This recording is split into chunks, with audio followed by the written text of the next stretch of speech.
तथा जलवायु परिवर्तन प्रमुख रहेको छ भनेर अध्ययनहरूले देखाएको छ। अब म्याडम न्याप एनडिसी 3.0 त्यसको इम्प्लिमेन्टेसन प्लान अनि अहिले जिसिएफमा सेनिटेसन र ग्राउन्ड वाटरको प्रोजेक्टमा रिगोरसली इन्भल्भ हुनुहुन्छ। नेपालमा त्यो जिसिएफ फन्ड क्लाइमेट फन्ड ल्याउनको लागि आफ्नो विज्ञता र अनुभव प्रयोग गर्दै आइराख्नु भएको सन्दर्भमा यो क्लाइमेट भ्याराइबिलिटी र तीव्र ल्यान्ड युज चेन्जका कारण ग्राउन्ड वाटर रिचार्ज प्याटर्नमा परिवर्तन भइरहेको सन्दर्भमा यो क्लाइमेट पोलिसी र वाटर पोलिसीलाई एक आपसमा कसरी अलाइन गर्नुपर्छ जस्तो लाग्छ र इभिडेन्स बेस्ड के कस्ता पोलिसी र प्रोग्रामको इन्टरभेन्सन खोज्नु भएको छ तपाईँले बाहिर बसेर गभर्मेन्टको बाहिर बसेर?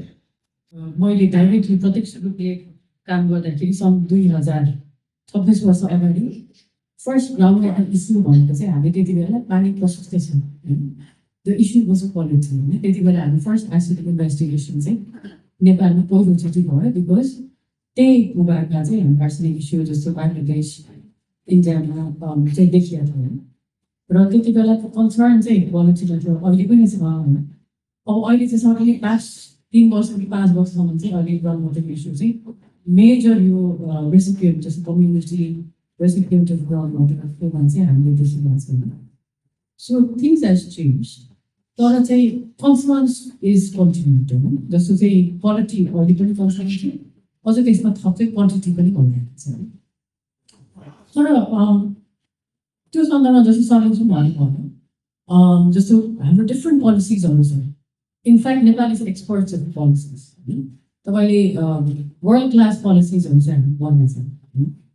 The bigger challenge is our implementation होइन। हाम्रो इम्प्लिमेन्टेसन अस्योरेन्स हामीले चाहिँ ठुलो एउटा च्यालेन्ज हामीले दिन्छ। एकदम राम्रो पोलिसी हुन्छ। You can compare world class policies होइन। जस्तो क्लाइमेटको पोलिसी हेर्नुहोस्, विभिन्न पोलिसिजहरू छ। हाम्रो वाटरको पोलिसी छ, वाटरको पोलिसी छ, एक्ट्सहरू अहिले चाहिँ अप्लिकेसन छ। तर त्यो बनाउने मान्छे को हो त भने हामीहरू नै हो होइन। पोलिसी बनाउनु त ultimately we are the contributors of that policy होइन। अब हाम्रो रेस्पोन्सिबिलिटी के हो भने त्यो पोलिसी इम्प्लिमेन्ट गर्नु हो। So it's individuals and like state members who is responsible for policy implementation. र त्यो पोलिसी बनाउँदाखेरि पनि हामीले के देख्छौँ भने if you read look into the different policies एकअर्कासँग बोल्न चाहिँ खोजेको छ तर स्टिल फ्रेगमेन्टेड छ होइन। So how to be bring climate policy भनेको हामी सबै जान्दैन, वाटर पोलिसी भने हामी सबै जान्दैन, तर इन्डिभिजुअल सेक्टर्सले त्यो पोलिसीलाई कसरी इन्टरनलाइज गर्छ र चाहिँ त्यसलाई इम्प्लिमेन्ट गर्न खोज्छ। त्यसो हामीले वास्ट पोलिसी बनाउला तर चाहिँ क्लाइमेट पोलिसी नहेरिकन चाहिँ त्यो बनायो भने चाहिँ त्यो साधारण भएन। त्यो चाहिँ हामी क्लाइमेट चेन्जको कुरा गर्छौँ भन्दाखेरि so it's all of us to be responsible and accountable. त्यो पोलिसीले हामीले कसरी चाहिँ इम्प्लिमेन्ट गर्न सहयोग गर्छ र इम्प्लिमेन्ट गर्ने टिम जो चाहिँ टेक्निकल नन टेक्निकल मान्छेहरूको क्यापेसिटी के छ भने त्यो पोलिसी इम्प्लिमेन्ट गर्ने।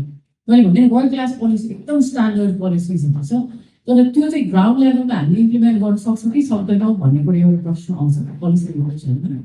र चाहिँ त्यो इम्प्लिमेन्ट गर्ने त्यो continuity of accountability and responsibility त्यो एउटा चाहिँ एकदम क्रिटिकल चाहिँ छ। सो सरको मैले प्रश्न हेर्दाखेरि चाहिँ it's there but it's fragmented and how we collectively चाहिँ गभर्मेन्ट र नन गभर्मेन्ट एन्टिटिजले चाहिँ इन्स्योर गर्नु त्यो पोलिसी इम्प्लिमेन्टेसनको लागि। So implementation is the biggest question we have to address. अर्को भनेको चाहिँ त्यही इम्प्लिमेन्टेसनमा चाहिँ अघि बिहानदेखि कुरा पनि भयो। त्यो इम्प्लिमेन्टेसनमा चाहिँ जस्तो एभिडेन्सको कुरा छ होइन। एभिडेन्सलाई चाहिँ हामीले कसरी हेर्दैछौँ implementation? Evidence in the context of policy implement भएको छ कि छैन द्याट इज अल्सो एभिडेन्स।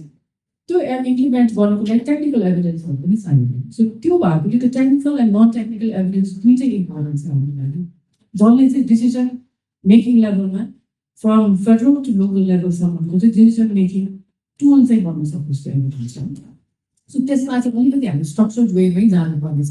र खुसी चाहिँ मलाई के लाग्छ भने हाम्रो ट्रेनिङ सेन्टरमा चाहिँ थप R&Dको जुन कम्पोनेन्ट आएको छ now it has a dedicated accountability on R&D जसबाट चाहिँ हाम्रो होपफुली R&Dमा चाहिँ बजेट एलोकेसन पनि हुन्छ। The dedicated research and development र एभिडेन्स जेनेरेसनको लागि पनि अभाइलेबल हुन्छ।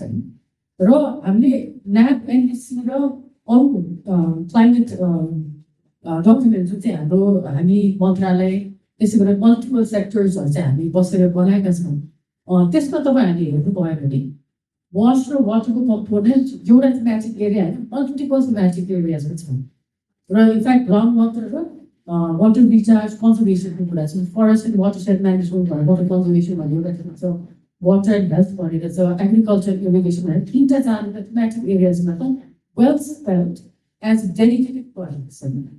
भने चाहिँ ग्राउन्ड वाटर रिचार्ज कसरी गर्ने, के कुराहरू चाहिँ हामीले गर्नुपर्छ, कम्युनिटीलाई कसरी इन्गेज गर्ने, इन्डिजिनियस नलेजहरू कसरी राख्ने भन्ने कुरा डेडिकेटेड फन्डेड प्रोजेक्टहरू जस्तो न्यापमा छ भने एनडिसीमा पनि though NDC is dedicated to mitigation, there is an adaptation component, there is a cross sectoral component, जहाँ चाहिँ हामीले ग्राउन्ड वाटरलाई एकदम स्ट्राटेजिकली चाहिँ इन्टिग्रेट गर्नु खोजेको छ र हाम्रो मन्त्रालयले पनि र हामी सेक्टर्सले पनि त्यो चाहिँ वेल स्पेल्ड हामीले चाहिँ गरेको छ र एडभोकेसी पनि गरेको छ। सो त्यो भएकोले अहिलेको एनडिसी 3 इम्प्लिमेन्टेसन प्लान र पहिलेको नाम जुन चाहिँ 21-24 चाहिँ फाइनल भएको त्यसमा हेर्नु भयो भने वास र water sector is well spelled and well defined र बजेटेड पनि छ।